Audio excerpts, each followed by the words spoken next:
So the question that we received was, Sheikh, what is the ruling on smoking and coming to the masjid with the smell of cigarette smoke? As it concerns smoking, there is a difference of opinion. Most of the scholars say that it is haram, and the reason that they say it is haram because in Islam you have two categories of things that are completely impermissible. Those are toxicants and intoxicants. Intoxicant is something that changes the state of mind so that you're not able to make sound decisions. And what are those things? Like alcohol will change your mind, certain psychedelics, different drugs, all of these things that change the state of mind and prevent an individual from making a sound decision, all of these things would be considered haram. The second category is toxicants. Now, what are toxicants? Toxicants are things like, is it permissible to eat poison? No, absolutely not. Is it permissible to drink bleach? No, right? These things are not permissible. Why? Because they are toxic to the human body. So those scholars who say that cigarettes are haram, they use this reasoning for it. They say that because nicotine and because tar and all these things are toxicants, it is haram to consume for those reasons. Other scholars say, well, there are a number of things that we take that are not, for something to qualify as a toxicant, it has to be immediately harmful. Like bleach is immediately harmful. Poison is immediately harmful, but nicotine is not immediately harmful. And they will liken it to things like sugar, right? Is sugar harmful? Yes, absolutely, right? It's very harmful to the body, but because that harm isn't shown immediately, it is not something that you can make tahrim of or something that you can say is haram. So by extension, they will say things like cigarettes, cigars, hookah, all of these things. For those scholars, they would say that these things are actually makruh. They wouldn't say that they're haram. They would say that they're makruh because the terms are long term.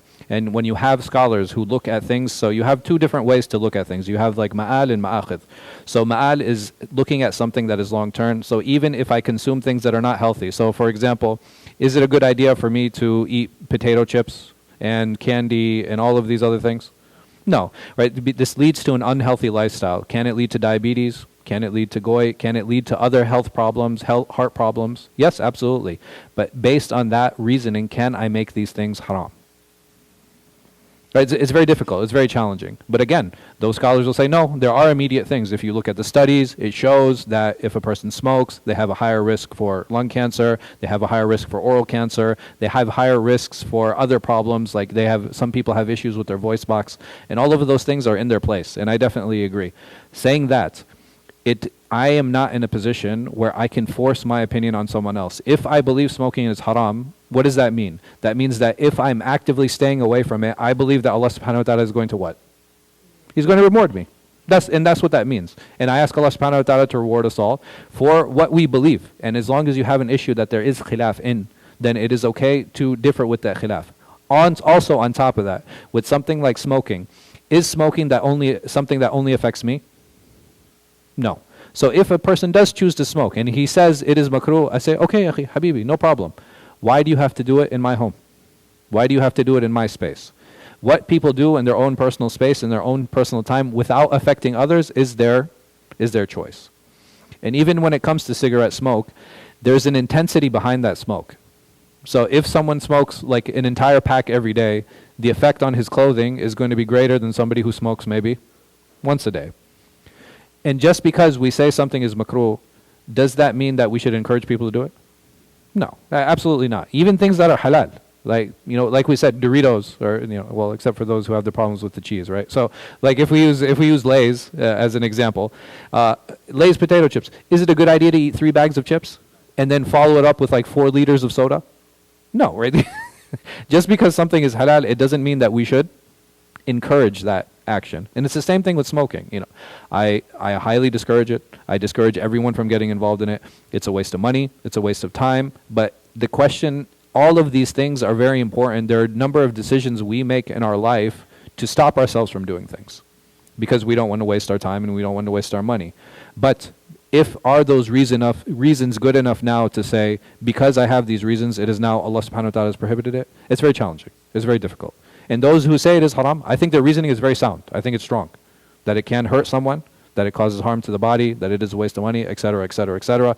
And then the counter argument is that, okay, yes, I agree with all those things, but just are those reasons good enough for me to make this thing accountable in front of Allah subhanahu wa ta'ala? And both arguments I think are sound. I think they're very reasonable arguments. Saying that, should we discourage our youth from smoking? Yes, I think so. There is a big problem now, not so much with smoking, but with vaping, right? Vaping is a big issue. I have kids in middle school, and they're telling me they smell it in the bathrooms. I have a son in high school. He tells me that he smells it, and he has to deal with it. And these are communal problems, right? These are problems that we have in the community. These are things that we should fight. These are things that we should definitely discourage. But is it necessary for us, every time that we need to discourage or fight something, that we have to put a religious label on it? I don't think so. It's definitely not necessary. We don't need to put a religious label on everything, but we should. These are things that I believe as a community we should fight, we should stop, we should discourage, and we should actually even prevent from, so that we don't fall into it and so that we don't hurt others. If I don't like the smell of something, and I agree, like I'm one of those people, I don't like the smell. Like I'm very hassasi, like I'm very sensitive to cigarette smoke. I don't like it, I dislike it. But does this now allow me, just because of my dislike, that I put a spiritual penalty on someone? That's not fair, right? That's definitely not fair. Saying that, those individuals who do smoke, may Allah subhanahu wa ta'ala make it easy for you to quit smoking, and do the best you can to not smell as much when you do come to the masjid, because even if the Prophet ﷺ is preventing those individuals who smell of onions from coming to the masjid, so how about things like cigarette smoke, which in general within the community is something that is disliked.